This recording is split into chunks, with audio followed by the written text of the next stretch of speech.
हाय दोस्तों, स्वागत है आपका करपाती मैथ्स में। आपके हॉट क्वेश्चन की श्रृंखला में आज एक क्वेश्चन और देता हूं मैं, जो कि आपके बोर्ड एग्जामिनेशन में बार बार आता है। बहुत ही सिंपल, बहुत इंटरेस्टिंग क्वेश्चन है। बस अगर आप पहली बार देखेंगे तो आपको कंफ्यूजन हो सकता है, लेकिन वीडियो देखने के बाद में आपको इतना सिंपल, इतना आसान लगेगा कि आप बोर्ड में इसे दौड़ करके सॉल्व कर सकते हैं। क्वेश्चन क्या है देखिए। क्वेश्चन है कि यहां पर 3 सर्कल दिए हुए हैं और तीनों सर्कल एक्सटर्नली टचिंग है, वास्पर्शी है। पहले का सेंटर ए है, दूसरे का बी है, तीसरे का सी है। माने 3 सर्कल है, तीनों के केंद्र क्रमशः ए, बी और सी है और तीनों वह स्पर्श करते हैं कहां? बिंदु डी पर, ई पर, एफ पर। और क्या दिया गया है? और ये दिया गया है कि अगर ए बी का मान 3 सेंटीमीटर हो, ए बी का मान यहां पर 3 सेंटीमीटर हो, यहां सेंटीमीटर हो, और ये बी सी है 4 सेंटीमीटर है और ए सी का मान फिर से 3 सेंटीमीटर है, तो आपको प्रत्येक वृत्त की त्रिज्या ज्ञात करनी है। क्या करना है? प्रत्येक वृत्त की त्रिज्या ज्ञात करनी है। ठीक है, आपने गिवन लिख लिया। अब यहां पर मैं सॉल्यूशन को बात लेते हैं, जरा ध्यान देना, बहुत सिंपल है। सबसे पहले आप क्या देखेंगे, लिखेंगे let AD equal to F, AD equal to F equal to X. पता है एडी बराबर एफ बराबर एक्स कर लिया, यहां पर ध्यान देना। और फिर बीडी बराबर बीई बराबर वाई कर लीजिए।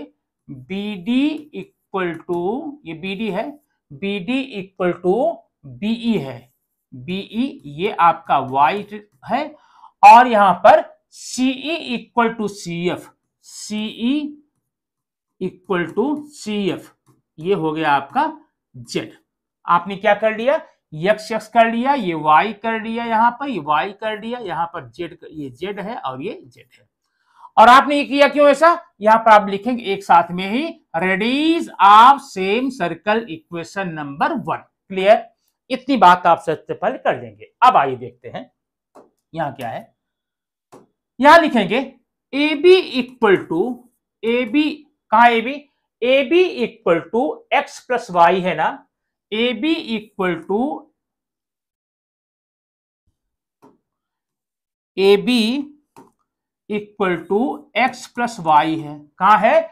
ए B equal to X plus Y, ये बराबर किसके है?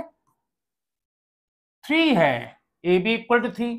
वैसे ही देखिए आप ये B C, B C equal to आपका y प्लस जेड है ना, y plus Z equal to 4। और अगला क्या है? AC, AC equal to Z, Z plus X है, Z plus X equal to 3। ये इक्वेशन नंबर आप यहां करेंगे, सेकंड करेंगे, यहां पर थर्ड करेंगे, यहां पर फोर्थ। इतनी बात आपको समझ में आ गई। ठीक है, अब एक काम कीजिए, आप यही तीनों इक्वेशन ले लीजिए। क्या लिखेंगे? Adding, add the equation number 1 2 3 and 4।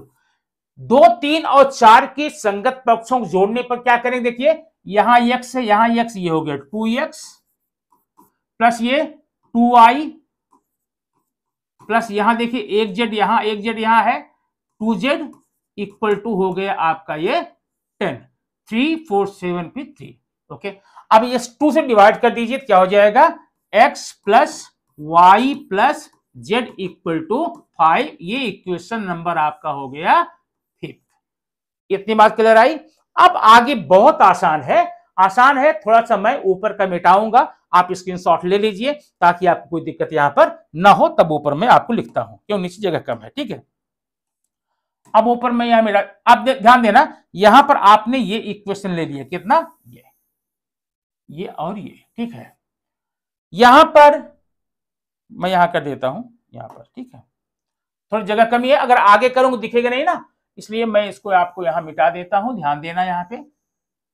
अभी देखिए, अब आप लिखेंगे सब्ट्रैक्ट इक्वेशन नंबर, आइए काम कीजिए। अब आप यहां देखिए, यहां x plus y plus Z equal to 5 है ना। अब देखिए आप इक्वेशन नंबर 1 देखिए, इक्वेशन नंबर 1 में x प्लस वाई बराबर कितना? 3 है। आप लिखिए इक्वेशन नंबर 5 में इक्वेशन नंबर 2 का मान रखने पर मतलब जहां x प्लस वाई है वहां रख देंगे 3 प्लस जेड इक्वल टू 5। तो z equal to 5 minus 3, z equal to 2। आपका z का मान यहां पर आ गया। z का मान कौन है ये? तो C वाले केंद्र की मान आपका 2 आ गया। अब ध्यान क्या देना है, आगे मैं नहीं लगाऊंगा यहां पे। अब आप देखिए z का मान आ गया ना। आप इक्वेशन नंबर 3 में जाइए, यहां z है, 3 में z का मान रखिए। z का मान कितना है? 2 plus y equal to 4, y equal to 4 minus 2 equal to 2। इसका भी मान आ गया 2, ठीक है, y का मान 2। अब बचा है x का मान। अब x का मान ज्ञात करने के लिए आप या तो y का मान रखिए कहां? 1 में, तब आ जाएगा, या तो z का मान 3 में रखिए तब आ जाएगा। यहां आप कर देंगे, देखिए x plus y equal to 3 है, y का मान आपका 2 आया हुआ है, x प्लस 2 इक्वल टू 3 है, x equal to 3 minus 2, x equal to 1। इसका मतलब ये 1 1, ये 2, ये 2।